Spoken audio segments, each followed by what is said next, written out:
freshmen, this is their first real action, actually, meaningful action. I mean, do you say anything to them to advice, or do you just kind of let the team handle that and let themselves kind of go through that process?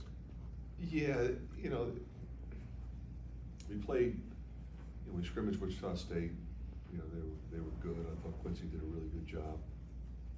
So, you have one scrimmage, you have one sort of dress rehearsal. I'm not going to make a big thing of it. We take a pretty business-like approach. I'm sure they can lean on the upperclassmen if they need to.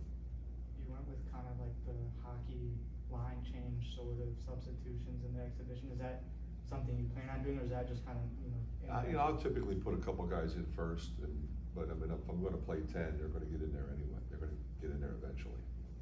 And I'm not saying I wouldn't play more than 10 because I feel comfortable with the next 2 or 3 guys as well. How has DeSante looked? Obviously, he's in the starting lineup, but how has he looked so far, would you say, in this new role? He's been really good. I mean, he plays both ends. He's creative. He gets to the rim. But he's going to really compete, and he's moving the ball well. That's like I said before. I mean, that's a tough one because I think Josh Dix is right there, and has played extremely well. And so have the 2 freshman guards. What's North Dakota like? What do you know? Well, they got like 5 guys back that are really good players, and they've got a couple of junior college transfers, and they got a really good freshman class, deep. So they're pretty big, but they also have a number of 3-point shooters. I've been really impressed with what I've seen from them on film. Obviously, what I've seen from this year, but like I said, they got 5 guys back. So. Brock kind of strikes me as a guy that really is the next play mentality, doesn't seem to linger on mistakes, and plays with really, really good pace. Is that just sort of what you've seen kind of throughout the summer and leading up the season? Yeah, that's kind of how he's always been. He just plays. He doesn't get too high or too low. He's always going to be an attack guy, which is what we like. And he'll make a few mistakes, but most of the time he makes good plays, good decisions. How important is that for a freshman to be that way, to be that even keel, I guess? Yeah, at this point, once you get to this level, if you've been recruited at this level, you better have an expectation for yourself that I can play here, I can play on this stage. I know what I'm doing. It used to be a lot harder. Like I've said this before, when you didn't start practice till October 15th, it was really hard for those kids. But now, it's just not. We start practice in June. They know everything that we're doing. Just go do what you do. The reason you were recruited here is because you can play. You have, obviously, some guys have more talent than others in certain areas. We try to blend that, but they're all really good players. They're all tough kids. They're all smart. Just go play. You've seen a good amount of these guys already with the foreign trip and then, of course, the exhibition game last week. Anything that you want to see from last week to this week in terms of how you guys operate? The only thing you really want to see is you just want to see improvement, and that's both individually and collectively.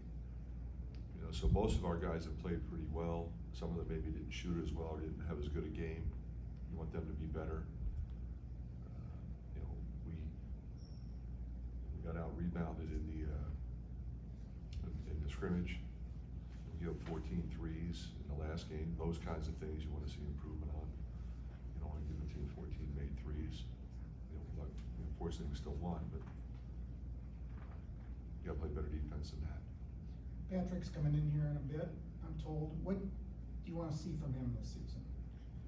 I want to see him play like I think he would expect to play, and like I would expect him to play as a 5th-year senior. Experienced guy, see him be a leader. He's always been a scorer, and I want to see him be in the best shape of his life and be able to compete defensively, and in particular be able to make plays when the game's on the line. Does he have to score more this year than last year? He averaged 10 last year. What do you need from him this year, point-wise? I would like to think he would, just the natural progression of it. He's certainly capable of it. Last year, we had Chris averaging 20, and Phillip had a really, really good year. We we have, I think, a pretty balanced group in terms of production. So it's not like he feels like he has to go get 20 every night, but, you know, I think more than 10 is certainly something he would expect, and certainly I would too. There were games last year, if I remember correctly, that Peyton Sanford really seemed to be a voice in the huddle, especially the Michigan State game. How have you seen his leadership kind of take that next step, knowing that he's going to be one of the guys that the younger players are really looking toward? Well, you know, you look around, it's like, it's gotta be him, it's gotta be Patrick, it's gotta be Tony. I mean, those are the three guys we talk about all the time. They're the veteran guys on the team. I mean, Josh and Asante, I feel like are veteran guys, but they're only sophomores, so it's the other three. I wouldn't count out Ben, except that he's new, because he's really smart player, really good player, works so hard, he has the credibility to speak up. But he's still, you know, trying to figure everything out that we're doing. He's done a really good job of that. So it's those three guys, and you know, Peyton, I think, has embraced that role. Last few years, you've had Connor to lean on as kind of a coach on the floor. Has one of those guys emerged as kind of that coach on the floor guy? Well, you know, I think it's, you know, it's Patrick and Peyton in particular. Tony. The thing about Tony is we move him around a little bit.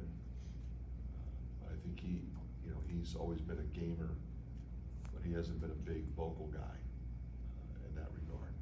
And I've challenged him to be a little more like that. He certainly was, you know, when he was in high school. You know, he was the guy. So hopefully those three guys can handle it. All your guards are interchangeable, can play both positions. How much easier does that make it for you?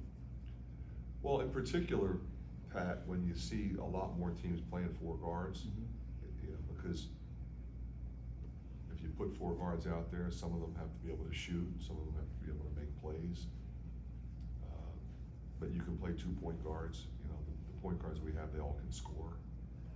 So that's helpful. You don't really want to have like a pass-only point guard.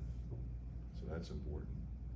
And plus, you know, they have some size. You know, I consider Price a guard, even though he's 6'7", and you know Josh is 6'5". Tony plays big, so that gives us, I think, the flexibility we need.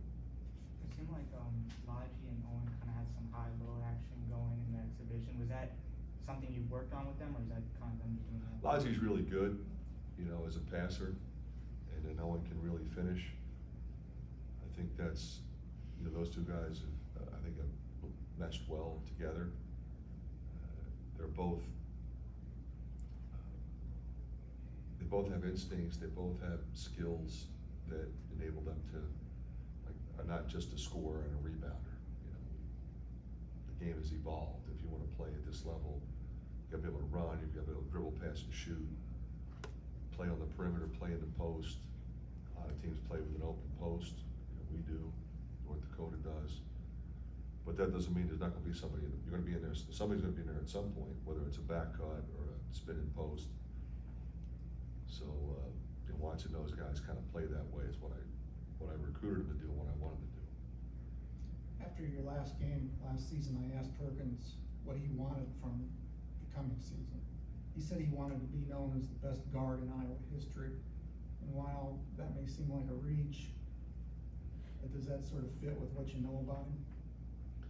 Well, I think he has that mindset. There have been some great guards, as you know, but I don't think you ever want to tell somebody they can't accomplish what they set out to accomplish. I mean, I know this, he's worked really hard. Not only this summer, but you know, pretty much since he got here. You know, when he got here, we were kind of loaded up back there, and you know, we would have contemplated redshirting him, except everybody got a free year that year. And it turned out we needed him, and he was really good when we put him in there. And I think that was the impetus to moving him into the starting lineup the following year. So, yeah, I appreciate him saying that.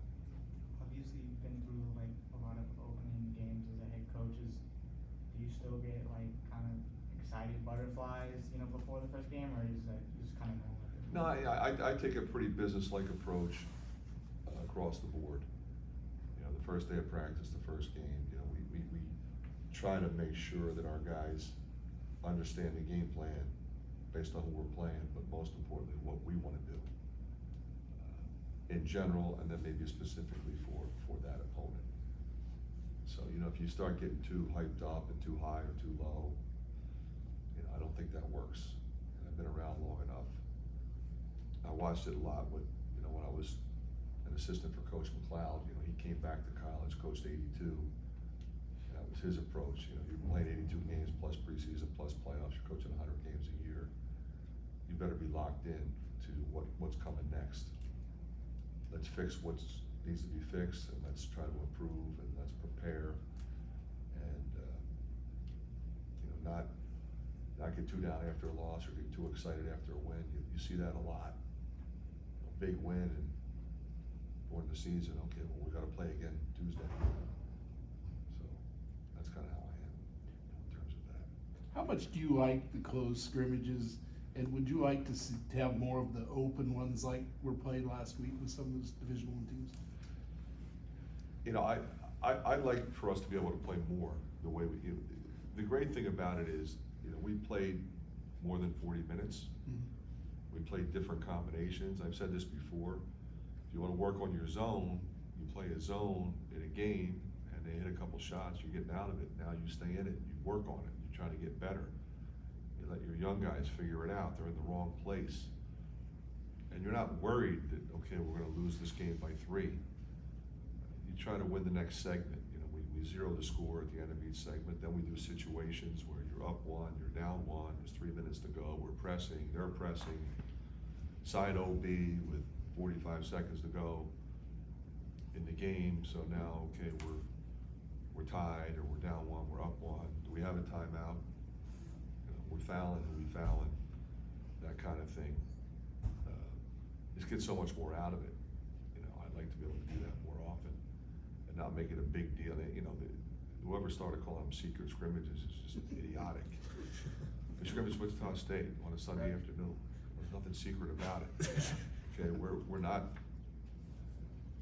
publicizing it because it's a learning opportunity. Hey, we won. Hey, you know, we lost, or so-and-so played great. You know what? We got better that day, and they got better that day, and that's the whole purpose of it.